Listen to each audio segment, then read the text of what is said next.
Your Excellency, the Honorable Dr.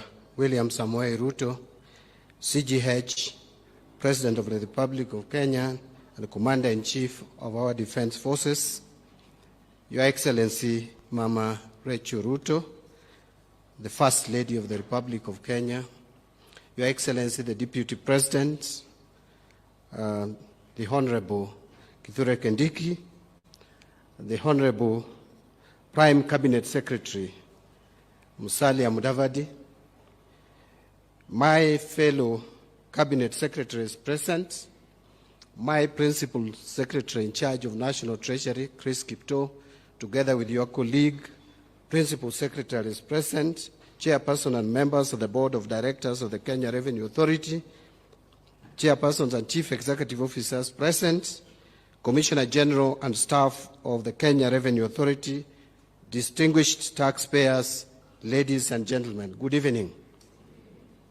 First, allow me to begin by expressing and joining my colleagues, the Chairman, together with the Commissioner General, in expressing our gratitude to Your Excellency, the President of the Republic of Kenya, for finding time to preside over this year's Taxpayers Day.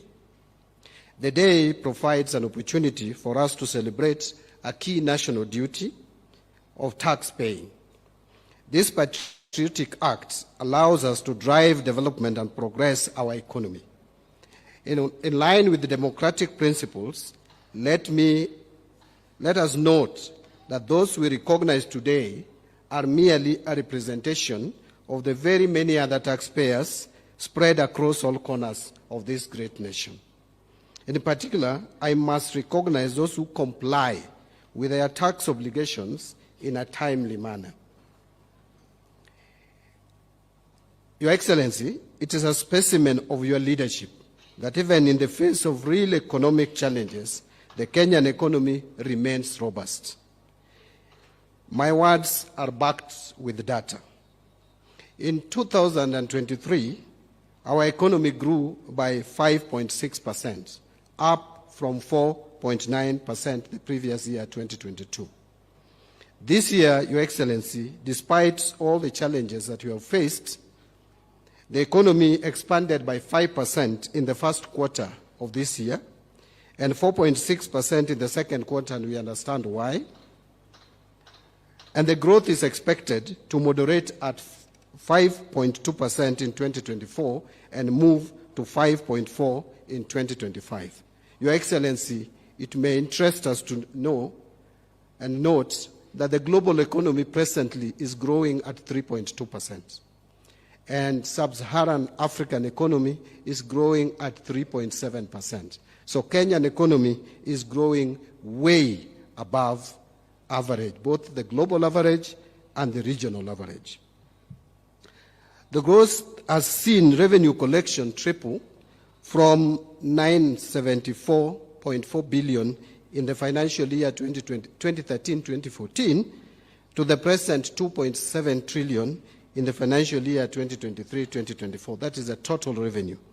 However, even with this growth, our tax gap is still estimated at around 11% of GDP in the financial year 2022-2023 against the estimated potential of not less than 22% of the GDP.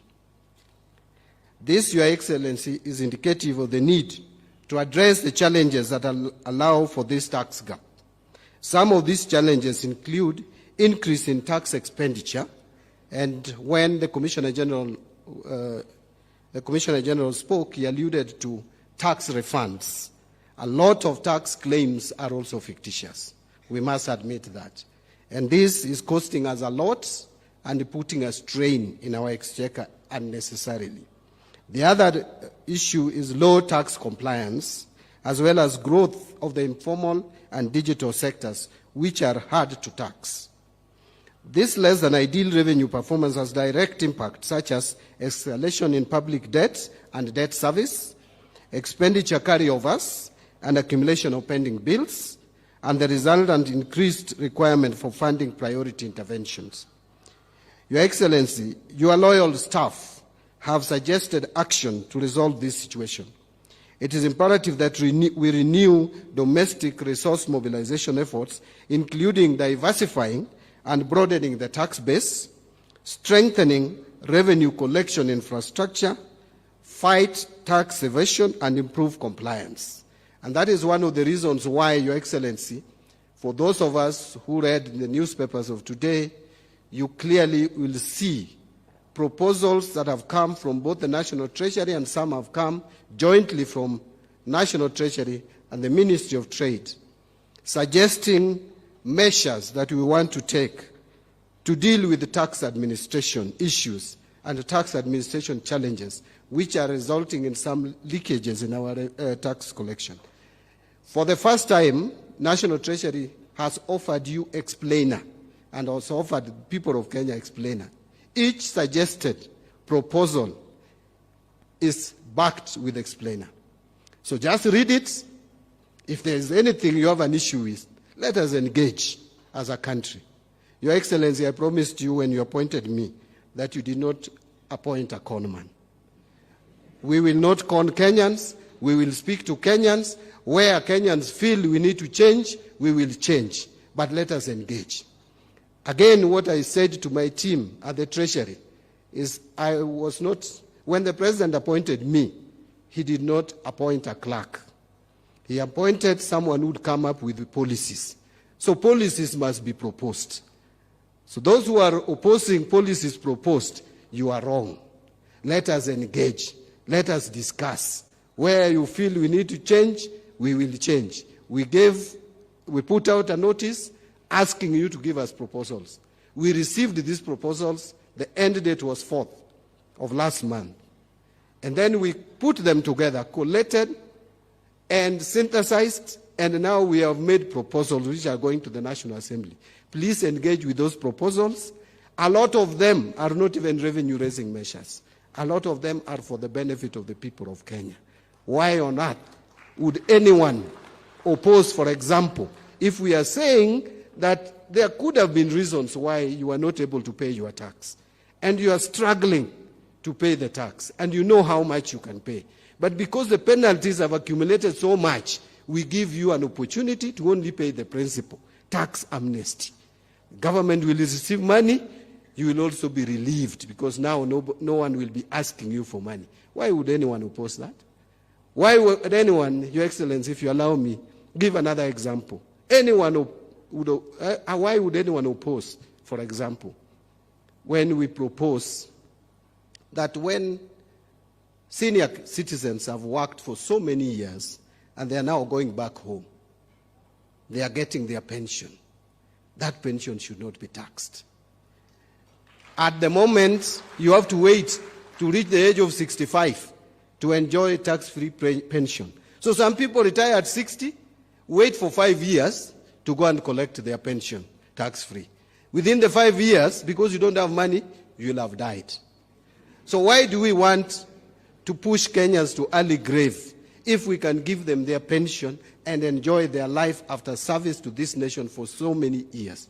So those are the kind of proposals that we have proposed, that we have made. And I have no apology about it. I've put it out there with your guidance, Your Excellency. Let us engage as a country. Your Excellency, allow me to move forward. Additionally, we must harness private sector investment and enhance regional and international cooperation. Your people, the Kenyan population, must be reminded that strong domestic resource mobilization efforts is necessary to support fiscal consolidation. Sustained fiscal consolidation will in turn stabilize and bring public debt to more prudent levels over the medium term. We remain committed to optimize our debt servicing strategies while ensuring accountability and citizen engagement on matters fiscal policy formulations, resource allocation and expenditure, as I have just mentioned. For us to realize our economic and fiscal ambitions, Your Excellency, it is critical that we consider existing tax policies and administrative measures to ensure that they not only stimulate economic growth, but also reduce the cost of compliance for taxpayers. And I talked about that. To efficiently collect revenue and seal revenue leakages, there is need to revamp and upgrade the revenue collection system so as to capture all taxpayers through digitization. Leveraging on technology will revolutionize tax processes, seal revenue loopholes, and enhance efficiency of our tax system. These proposals, Your Excellency, are not meant to punish or target Kenyans. Our intention is to deploy instruments that will expand the tax base, particularly from the traditionally hard-to-tax sectors, while protecting existing businesses and taxpayers from overtaxation. Our tax policy, Your Excellency, you are aware that we are looking at, in the medium term, to reduce rates of tax, including corporate tax, from 30% to 25%. We are thinking of reducing VAT from 16 to 14%. This can only be possible if we expand the tax base and everyone who is supposed to pay tax pay their fair share of taxation. One of the principles of taxation is equity. If you are, kama unapata kidogo, lipa kidogo. Kama unapata nyingi, kama Mbadi, lipa nyingi. If kama unapata zaidi, kama wengine sitaki kusema, lipa zaidi. This plan is solid and it finds roots in our medium-term revenue strategy as I've stated, which has stipulated a number of policy interventions to cushion against any preferential application and variations of various tax policies. The aim is to raise our tax revenue to GDP ratio to no less than 22% and increase the compliance rate from the current 70% to 90% and beyond in 2026-2027. There is more positive news, however, Your Excellency. We have committed to reevaluate initiatives on tax expenditure to ensure that all incentives are targeted and beneficial to the broader economy, not unscrupulous businesses. We will continuously enhance transparency and accountability around tax incentives with a view to generate maximum value while channeling resources into critical areas such as healthcare and education. The National Treasury is committed to further support the reform of public finance management to enhance efficiency, transparency, accountability, and prudence. We will implement the following measures. Number one, we are transiting from cash basis to accrual basis of accounting. And my PS is chairing that committee, Your Excellency.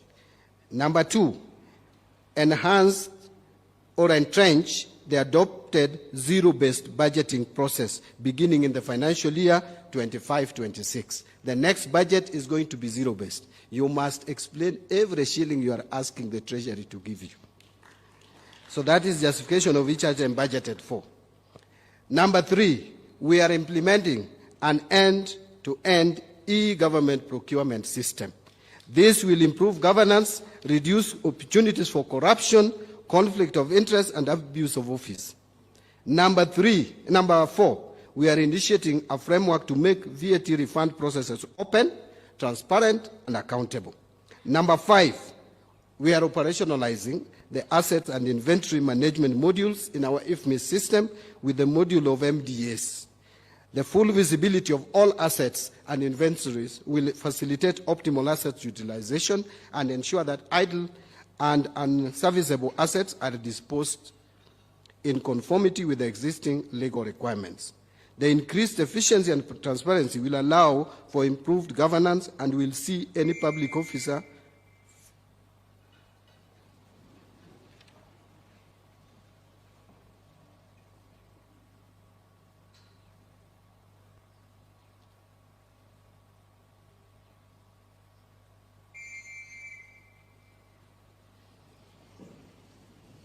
I almost thought that they were reminding me that I've spoken too much. But now I think I will move towards closing.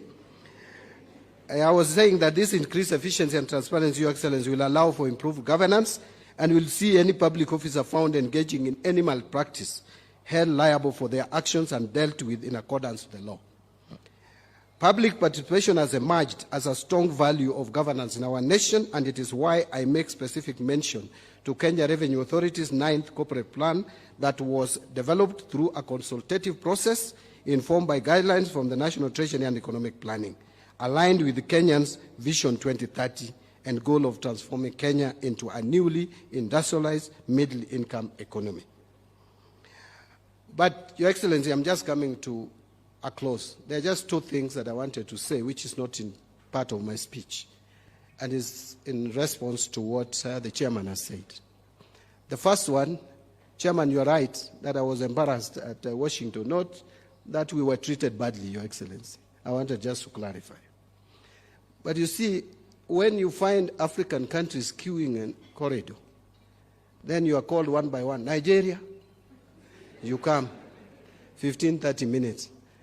Rwanda, Kenya, I mean, for those of us who have some pride, it's a bit demeaning. And you see the money that we are asking for out there, Your Excellency, if we just tighten our system, we can do without some of these monies. We can do. Because today, IMF has released 78 billion shillings.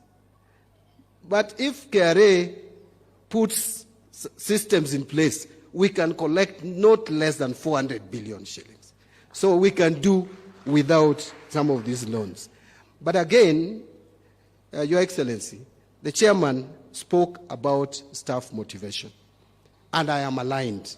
Your Excellency, I think this is something we have discussed, and again, we will make sure that when we are doing our budgeting, that we feed the cow which we milk, so that we don't milk the cow without feeding the cow. I just wanted to clarify those two issues. And Your Excellency, hata kama kuna zingine sijasoma, hizo sasa sitabaki. I think I've done my bit. Allow me, Your Excellency, to at this juncture invite the Prime Cabinet Secretary, the Honorable Musalia Mudavadi, to come and address our taxpayers. Thank you very much, Your Excellency.